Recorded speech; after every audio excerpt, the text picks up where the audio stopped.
Alikho elishona lingenazo ezalo yamkela ke nazo ezihamba phambili namuhla. Ukhala ngokukhishwa inso engaziswanga. Luyashubo lombango obukhosi kwesakamthethwa. Kanti NFP ijabule ngokugwetshwa kwababulali.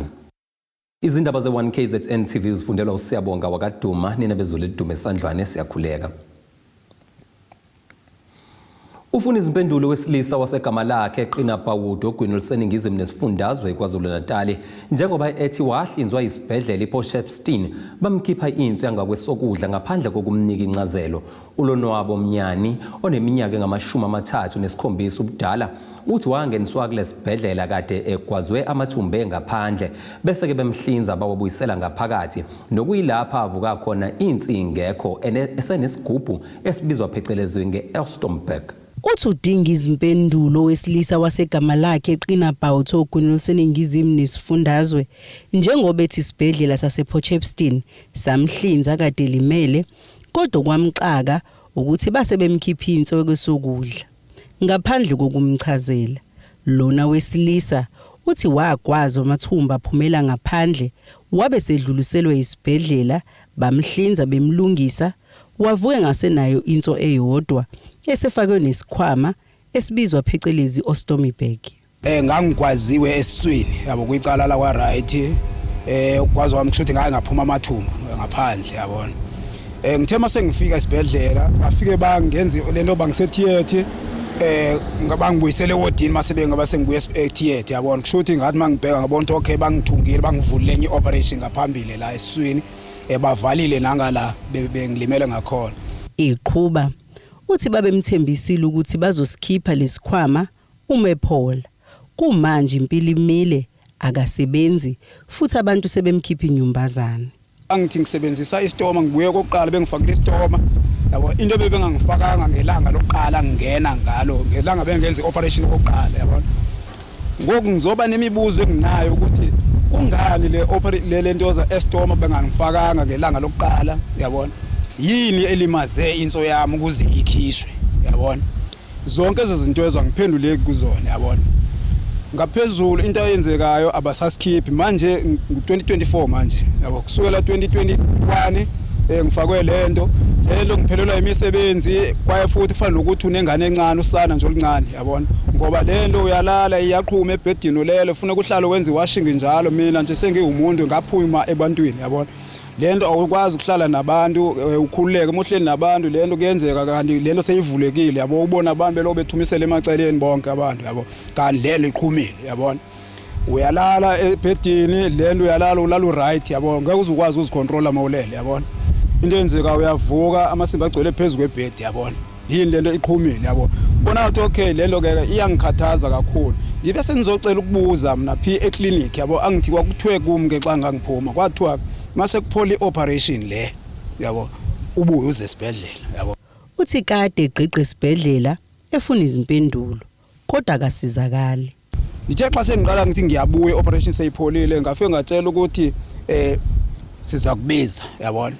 Okwamanje abantu basebaningi abantu abangaphambili kwakho khawulinde kancane sizokubiza yabona. Ngabuya ngayapi ngaye eclinic yabona. Eclinic ngathi mangifike eclinic ngafike khona nakhona ngayichazela ukuthi hayibo manje ngibhidekile ngoba nomsebenzi uyaphela umsebenzi ngiyawuthola umsebenzi imisebenzi engiyitholayo iqedwa ukuthi angikwazi ukusebenza lento kufuneka ngijuluke yabona ngiyasupporta nginomndeni nginosapho yabona. Asuke ngifuna mina ukuthi ngitshele uba yini ebangela ukuthi ukukhishwa inso yami. Imizamo yokuthola ukuphawula komnyango wezempilo esifundazweni ayiphumelelanga njengoba yonke imiyalezo bebethunyelelwa yona abazange bayiphendule. Lo mbiko benuwethule lo Zamando Sicele wezindaba ze1KZN TV ngisesayidi. Lubonakala lusekude ukuxazululeka udaba lombango wesihlalo sobukhosi esizweni sakamthethwa ngasempangeni enyakatho nelikaMthaniya. Lokhu kulandela ukuthi abendlu kaMbuso wabathethwa kaNtembe Mthethwa bethi ke lesihlalo ngesakwabo endlini bephikisa ukuphakanyiswa kukaba bomncane wabo ngeledlule umduduzeni entshikane kaNtembe Mthethwa. Lesizwe ke selokhu sagcina ukuba nenkosi egcotshiwe uNtembe yabathethwa owakhotha amangozi bandlela ngonyaka u2017. Ushubile umbango wesihlalo sobukhosi esizweni sakamthethwa empangeni enyakatho nelikaMthaniya. Ngeledlule sike sabika ngokuphakanyiswa kaMduduzeni kaNtemba yabathethwa mthethwa njengokufanele ukuhlala kulesihlalo njengoba ezala kwenkosi uNtemba ekhothame ngonyaka u2017 kwinyanga kaZibandlela. Muva nje amadodana kaMntanenkosi ongasekho umbuso wabathethwa Vini kaNtemba yabathethwa mthethwa oke waba libamba ubukhosi kulesizwe athi lesihlalo ngesasendlini yakwabo kuliphuthu ukuthi ke singathathwa ubaba omncane wabo uMduduzeni. Uma kuthintwa ingxoxo zasekhaya ezangaphakathi ngoba ke seyiphumele ngaphandle ukuthi zibukwe isizwe sonke sizokhuluma phela sikucacisa ukuthi njengoba singabaka amamnqayi nje sikhona ugogo wethu ugogo ucela ugogo wethu ume wafaka endlini kamamnqayi uyachaza ukuthi ungwesi5 indoda mayiganiwe inamakhosikazi yokuqala yesibili yesithathu yesine yesihlanu yokuqala ihambisana nowesithathu iphinde ihambisane nowesi5 wesihlanu okusho ukuthi lo gogo wesithathu akasekho gogo uMamnguni yena ungwesi5 yena ugogo ucela okusho ukuthi vela ngithi ungena ngapha endlini yokuqala bengasichaza kwizulu ngendlela abasichaza ngayo kulungile kuyezwakala indoda nje umnumzane vele imigano yamakhosikazi nesithembu kuyahambisana lento kunalo qala uhambisana nowesithathu nowesi5 wesibili uhambisana nowesi4 kanye nowesi6 Bathi ukuthi uNdlunkulu ozala uMduduzeni okungumacele wafakwa endlini yezalankosi uMamnqayi kwakungasho ukuthi usewele ngelibanzi. Engikwaziyo wafakwa njengokuthi ingane uMamnqayi azoyithuma wathi umnikeza ingane azoyithuma. Engikwazi yilokho nje angikwazi ukuthi wafakelwa ukuba athathe emva kwambuso wabathethwa angikwazi lokho.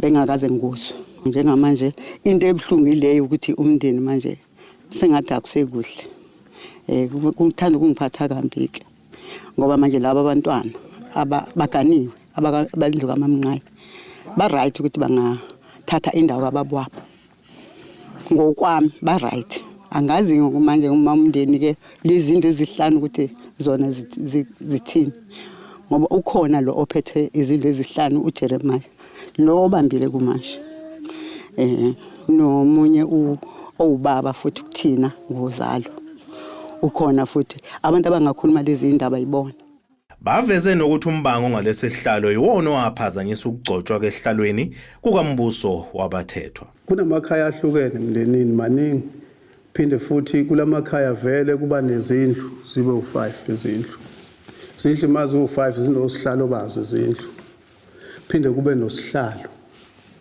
wazo zonke lezi zindlu uma kusuke kukhulunywa ngodaba olusuke lithinta ubukhosi kufanele lezi zindlu ezu5 ziphelele yahlangana le yokuqala ixoxo udaba iphume nephuma nakho bese kubikelwa lezi zindlu ezu5 kodwa la ngaphakathi kufanele singakhohlwa ukuthi uma kushiwe ukuthi ubani yokwenza ukuthi ubani uyokwenza ukuthi njengoba kukhona oqondene nezindaba zobukhosi ngaphakathi ekhaya fanele lezo ndaba ithinte uyena phinde kuzoba nezindaba zomndeni fanele ithinte uyena lezo ndaba akekho fanele angenelele oqhamuke eceleni thina sikhathazwa abantu abaqhamuke emaceleni ibona basinyusela umoya ngoba basuka emzini yabo bezongena ngaphakathi ekhaya lokho kungayona into eright ayilungile le nto ngoba beza ngeinhloso laba bantu umuzo onakisisa leso simo esuke sikanjalo lo muntu usuke eze ngokuzoqhatha la emndenini ngeke ihambe kahle izinto makuzoba kanjalo laba bakhale ngokuvalelwa ngaphandle kweminye emihlangano ebalekile yomndeni mhlawumbe ungenelela kuleyo ndawo leyo okukhulu izinto ezikhulumeka kanjalo ukuthi inkosi umbuso wabathethwa akazi ihlala ehlalweni abe inkosi inkosi umbuso wabathethwa yahlonzwa umndeni wayo izindlu ezisihlanu ezayihlangene zamqoka ukuthi kube uyena ongena esihlalweni sobukhosi emva kokukhothama kwenkosi yayo umkhulu wethu inkosi Ntemba yabathethwa engeneni kwakhe wangena ehlalweni wahlala kusona. Kwaphinda futhi kwahanja koqinisekiswa izindlu lezi eziyisihlanu sizoqinisekisa kuhulumeni ukuthi mhlasimpa iphazamanga nokukhetha inkosi umbuso wabathetha ukuthi abe inkosi. Ezafika zakuthola futhi lapha eminyangweni kahulumeni eminyangweni kaCocta zatholakala ukuthi inkosi endala inkosi umkhulu wethu inkosi uNtembe yabathetha ishiyile igama lenkosi umbuso wabathetha ukuthi emva kwayo yona ezongena esihlalweni sobukhosi. Okusho ukuthi kwase kulumbana ke lokhu kokubili sokuhambisana ukuthi ngempela inkosi umbuso wabathethwa uyinkosi. Lana ke eindabeni eqhamuka zokuthi ugcine sebizwa ngebamba kuqhamuka ngesikhathi sokuqhamuka kona abayibiza ngokuthi bangaphansi kwenkosi uDingiswayo. Ilapha koqhamuka khona sokuba nezinkingana ke nenxushunxushu esizweni sakwaMthetho. Ngoba bagcina sebehamba beyofaka udaba kuhulumeni befuna ukuvimba ukuthi engagcotshwa inkosi umbuso wabathetho. Wagcina udaba belifaka enkantolo. Inkantolo futhi yalichitha udaba yathi ayikwazi ukukhuluma ngomlando wesizwe ongaphezulu kwa200 years. Kwathiwa ilapha afanele bofaka khona udaba commissioner wakuzohlala ikomishana kaBabujale. Wenzeka lokhu nje kuvela ukuthi kumbuso wabathethwa washiya emhlabeni amakhosikazi amane kukhona kona kuNdlunkulu oqala uMambuyazi wasebukhosini bakwaMbuyazi kwaMbonambi ongafuneke kufuniselwe ngoba kwahlangana amagazi amabili asebukhosini okusho lukhulu lokho. Kanti ngapha kohlangothini kaMduduzeni bamile bona kwelokuthi ke simfanele isihlalo ngesakhe futhi kwakwenza inkosi uNtembe isaphila yabahlalisa benchini linye benombuso wabathethwa yabadonsa ngendlebe yabayala ukuthi kababambisane futhi ngabikho kwenziwa ngumbuso wabathethwa engamazisile umfowabo uMduduzeni nabakutoleka ngokuthi lokho umbuso wabathethwa ubelibambela inkosi ingakho engakaze abizwe ngenkosi ubelokho elibamba nje kwaze ukubuya lendulela eliphakade. Umbango ngalesi sihlalo sesizwe sakaMthethwa usenkantolo njengoba sekuvela nohlangothi lo libo lwenkosi uDingiswayo nalo luthi kwaseqaleni kwakuvele kungesabo lesihlalo. Ezindabeni ze1KZN TV kubikuphilana kaMzimbu edelele bafokazana kaCebekhulu eRichards Bay. Emva kokugwetshwa uDilikajele kwaSihle Dlamini egwetshwa inkantolo yaseDandi ngecala lokubulala uNompumelelo Zondi owayeyikhansela leNFP ngonyaka u2016 lokhu ke kushayelwe ihlomba abaholi baleli qembu. iNFP ibhekene nesihlava esibi sokuhlaselwa kwamakhansela njengoba nakwaNongoma kunamakhansela abulawa. Iqembu leNational Freedom Party elinye lamaqembu ezepolitiki libe izisulu ngokubulawa kwamakhansela alo. Kamuva nje inkantolo yaseDandi igweba uDilikajele uSihle Dlamini ngecala lokubulala uNompumelelo Zondi owayeyikhansela leNFP ngonyaka 2016. Leli qembu liphinde lalahlekelwa inqwaba amakhansela ngaphansi komasipala wakwaNongoma njengoba kunamacala asenkantolo nasaphenywa. Leli qembu kuyimanje liphethe umasipala waseDumbe, umasipala wakwaNongoma kanti lisezinhloleni zokubusa umasipala wesifunda iZululand.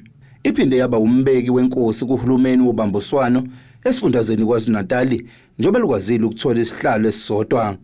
Usihlalo waleli qembu esifundazweni kwaZulu-Natal uMbali Shinga uyena ungungqongqoshe wezokuthuthukiswa komphakathi kulesifundazwe. Ezindabeni ze1KZN TV kubika uThabani Maphumulo eMpangeni. Ake siphinde sihlabe ikhefu sihlangabeza masibuya eTolo.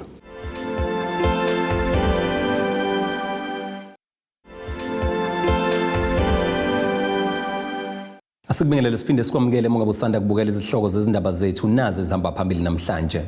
Ukhala ngokukhishwa inso engaziswanga. Luyashubo lombango obukhosi kwesakaMthethwa. Kanti iNFP ijabule ngokugwetshwa kwababulali.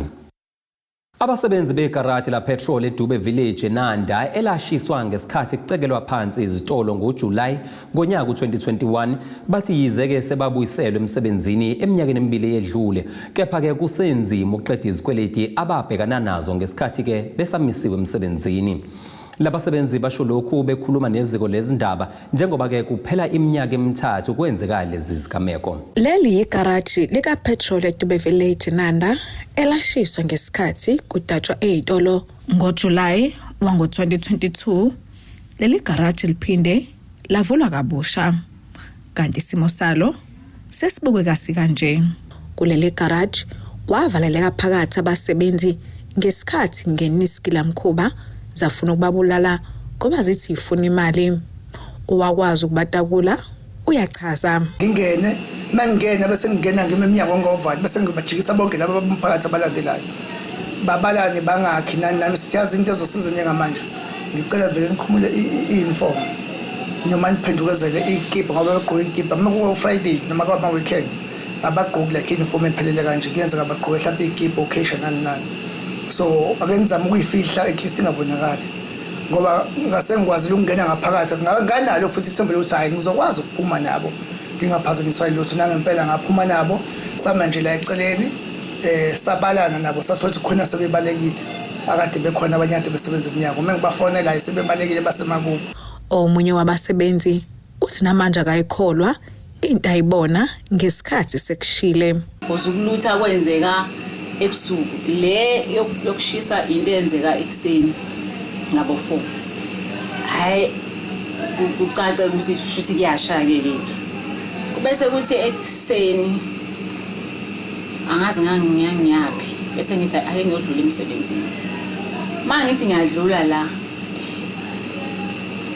igaraji yibo la into nje nami engangakwazi ukuthi ngiyichaza ngithini kwakusha nabantu besabhizi lapha eminyango bekopolota imali emshinini because umshini lo base bewukhiphile ula ngaphandle bebhizi bekopolota imali yeke yabo nje ngadlula ngoba ngisondela kanje ngadlulela makude yabo mina ka click ukuthi sekuyi reality ukuthi lishile igaraji asena umsebenzi yabo. Usibuko uthi bathola kanzima isikhathi singangonyaka bengasebenzi indawo kanti kumanje ezinye izikweleti abazenza ngaleso sikhathi abakaqedi ukusikhokhela. Ekhaya phela mina vele breadwinner. So isikhathi lesiyana kwakunzima ngempela because ngangasakwazi nami ukuba provider. Angisebenzi nami akukho nami futhi la ngithola khona. If ngithole lo UIF fanele ngilenduze kabili. Nami ngiyarenta la ngihlala khona fanele ngidle nginengane. Esekhaya nakhona fanele nabo badle. Kufanele ngikhiphe kuyona le madlana engekho. So isimo esasinzima kakhulu and sagcina thina la ngo-2021 ngoJuly saze sabuya ngo-2022 July shothi unyaka wonke sihleli singasebenzi.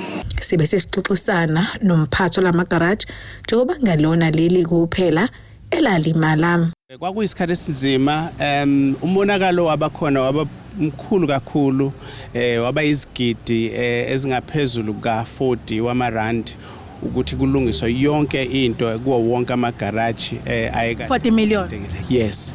So leyo nto ke yayinzima kakhulu ngaleso sikhathi abasebenzi ababelahlekelwe imisebenzi behlele emakhaya kwababhlungu kakhulu futhi ngaleso sikhathi. Siyabonga ke kodwa ukuthi kwakwazi ukuthi sikwazi ukuqoqa sibuye futhi sizithathe njengoba ubona siyasebenza manje namagaraji lawa amanye oke wawavakashela. Ngineqiniso ukuthi abantu bakithi bafundile futhi leyana yabayisifundo esikhulu kakhulu. Uzokhumbula ngalesa sikhathi abamhlophe babevalile endaweni zabo sasiswele ngisho upetrol ngalezo sikhathi isinkwa sasibiza iprice cishe edablishekile ngoba sasingasatholakala endaweni la sihlala khona. Ngiyakholwa ukuthi abantu bakithi bafunda futhi lesi kwaba isifundo ngeke baphinde basikhohlwe.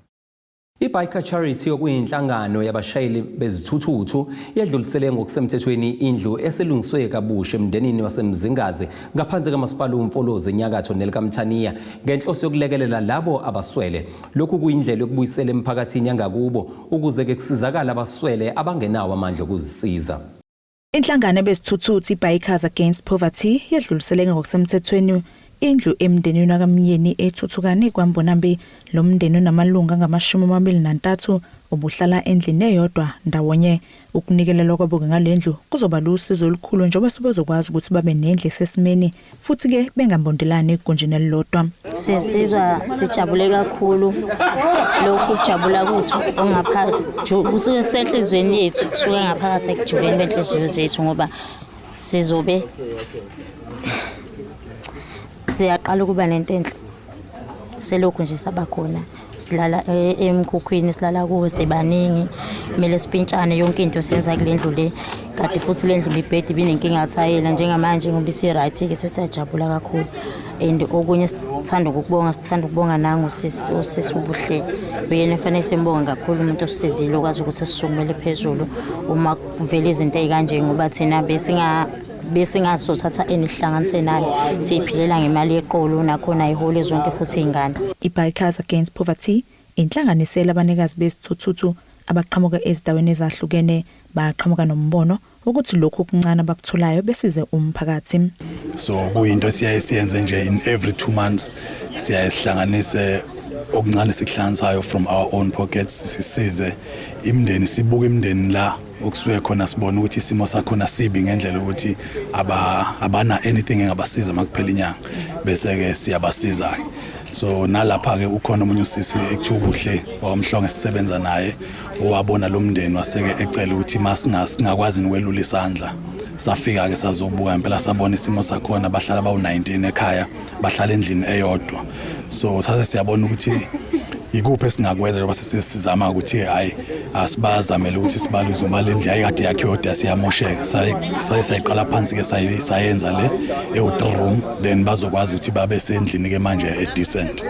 Yakithina njengoba singama bikers seyindaweni ezihlukene so umuntu ke ukuthi kwi-area yakhe abuke lo muzi azobona ukuthi isimo sakhona sibi kakhulu bese ke yasazisa bese siyeza nathi simasifike sibona nathi sinethemba lokuthi iso lakhe liyafana nelethu. Usizi lalomndeni ke sake sabika ngalo ngaphambilini lo mndeni ucela usizo lokwakhelwa indlu ngenxa ukuthi lebe behlala kuyo yayinetha futhi ke ingekho esimeni kuze kube imanje ke ungakazi ukuthola usizo kodwa ke ngenhlanhla inhlangano besithuthuthu ibe isisukumela phezulu loludaba yakha indle ngamagumbi amathathu. Lokhu sizo sayisalithola ngoba besithi masiyokhala babukhansela athi sihlulwa yini ngoba siyalihola iqolo ukuthatha imali yeqolo sihlanganisele uthayile ukuthi sirofu silungise indlu yena akanawo amandla ukuthi angasilungisela indlu. So nathi sagcina sesimiyeka ke sihlala ngoba sahamba sathola le basizamela le ndlu le sakwazi ukuthi sihlale ngaphansi kwayo. Lesigeze indaba z1KZN TV ngengosamgeliswe Nqulunga ngikwambonambi.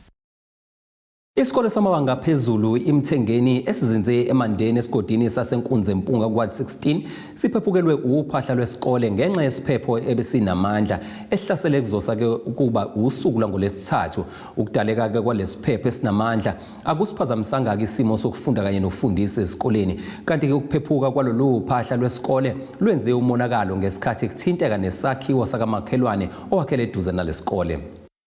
Isikole samabanga aphezulu iMthengeni esizinze eMandeni esigodini sasenkunzempunga kuward 16 eNyakathoni kaMthaniya sikhale ngokuphephukelwa uphahla lwesikole emva kwesiphepho esinamandla. Ekhuluma neziko lezindaba usihlalo wesikole uPaulile ngalesi sihlakalo. Isiphepho senzeke ngolwesibili ebusuku kwavuka isiphepho sasilimazela isikole sasimoshela nje kumoshekela izinto eziningi nasemakhaya esihlala kona kodwa kakhulu la esikoleni sibhlungu nje ngento eyenzakalela ukuthi kumosheka amaklasi la kufunda khona abantwana bethu nje sabana lezo inkinga njengamanje ingane ziyafunda ku right ziyaqhubeka ziyafunda zifakwe zahlanganiswa nezinye uzamela ukuthi shomkhulu ngendlela azame ngayo wakwenza ukuthi ingane zethu zingahlala emakhaya azimeli ziyaqhubeka ziyafunda kodwa isikole silimele. Obe isisuli owakhele eduze nesikole uthi ukuphephuka kophahla lwesikole lenza umonakalo nasekhaya lakhe. Mina ngumakhelwane wesikole ngakhele eduze kwesikole ngashaya ngaphandle emva kwendlu kumina kwaphephuka itoilet lasuka konke nelokhuza kwahlala lezansi emgwaqeni konakala kakhulu. Siyathanda ngathi singathola usizo ngempela silekelele sakhiwe isikole siqine ngoba lento eyenzekile kayisaqali ineminyaka lena ephambilini yake yenzeka saphephuka nje esikole mina engakhele eduze kwaso ngicishe salimala ngempela nezingane ezincane. Kanti ke kuzokhumbuleka nje ukuthi inyakenye abafundi balesi sikole bake babamba umbhikisho bekhala ngokushoda kwamagumbi okufundela. Omele usihlalo wesikole uveze ukuthi basifakile isicelo samagumbi okufundela. Namaplani ebesikade sicelile uhulumeni abesizamela idepartment esazamela zona. Sesimpintshwe lento ukuthi kuvele kwafika isiphepho salimaza isikole izingane ke seyigcina sekungathi seyimpintsheka emaklasini kakhulu isizathu ilesi sokuthi amaklasi adlibhukile. Kodwa khona bayathembisa abase department kakhulu bayathembisa ukuthi khona usizo abazosinikeza lona nakuba bengasitshelile ukuthi ukulungisa kwesikole mhlambe kungaba into ezokwenzeka nini kodwa abasithembise khona ukuthi bazobaletha omahamba nendlwane abazobe izingane lezi ezala amaklasi awu2 alimele ezizobe zikhosela kuwona. Imizamo yokuthola ukuphawula kumnyango wezemfundo ayiphumelelanga kwaze kwashaya isikhathi sokuya emoyeni. Ezindabeni ze1 KZN TV Channel 261 nibike lo Mabongi Mhlongo nisemandeni inkunzi empunga. Ake siye ngasezitolo sihlangabeze masibuya.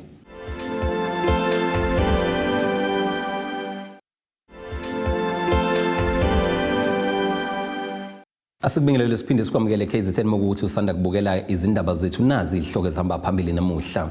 Ukhala ngokukhishwa inso engaziswanga. Luyashubo lombango obukhosi kwesakamthethwa. Kanti NFP ijabule ngokugwetshwa kwababulali.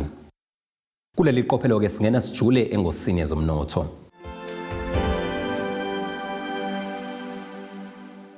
Irandi lakuleli izimakethe zivaleli u18 maliqhathaniswa nedola laseMelika libe u19.56 maliqhathaniswa neeuro lase-Europe liphinde libe u23.24 maliqhathaniswa nopondo waseBrithani. Igolide ke lona lingu$2,402.90 i-ounce kuthi uwelo ongahluziwe ube u$85.40 umphongolo. Ake sikubhekele ngosini yezemidlalo. Umqeqeshi omusha weMarumo Gallants uDelin Kerr uveza ukuthi ke wakuthatha njengamampunge nje ngesikhathi usihlalo waleli qembu Abraham Selo emazisa okokuqala ngemizamo yakhe yokuthenga isitifiketi seMoroka Swallows sokudlala kwi-DStv Premiership ngo$45 million ngesizini ezoqala iGallants izodlala ke esigabeni esikhulu sePremier Soccer League phecelezi iPSL kulandela ukuthola kwayo igunya eliyikhulula ke nokudlalela eyasekhaya eFree State. Kuthusileke ukuthenga iSwallows kukaSelo kwaziseke imbangela yokuthi iGallants ishone phansi kumasizini amabili edlule bekuyizinkinga ke zemali. Ake sibheke isimo sezulu esingalindeleka.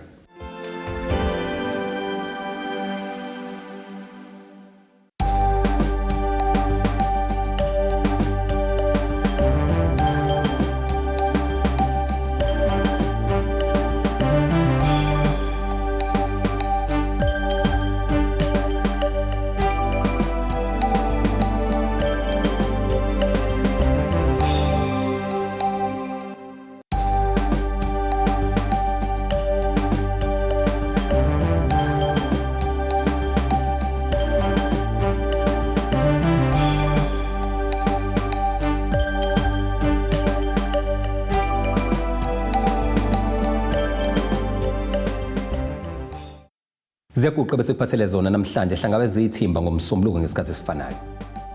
Abethuli bethu bezindaba baxhaswe iThulis Bayview Bridal. Ungabashayela kulezi zinombolo ezivelile